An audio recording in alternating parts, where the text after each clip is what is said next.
Hello everybody. Today I'm working on the Ford Mustang again, and one of the things that I'm doing is I'm kind of taking a look around and wiping everything with a microfiber cloth and a cleaner.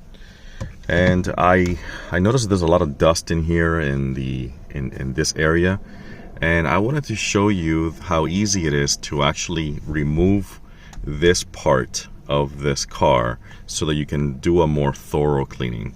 And this only applies to the early 2005, 6, 7, I think, Mustangs. This is the V6 model. I don't know if any other higher trims. This is the lowest trim, by the way, with the stick shift. And I don't know if this applies to every single model, but it's worth a try if you're trying to really get in there and clean everything.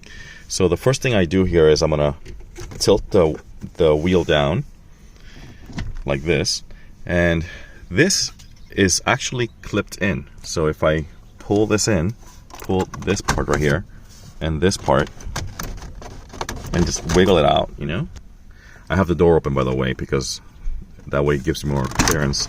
So as you can see here, it came off, and you can kind of, that's why you have to tilt the wheel down so you have more clearance.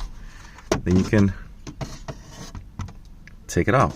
And as you can see here, I already started wiping a little bit in there, but there's a lot of dust in these nooks and crannies, and this way you can actually get access to every little part outside of the car, and you can also get some access to cleaning this area with a duster or some other wipe that is not going to leave any residue on this piece of plastic.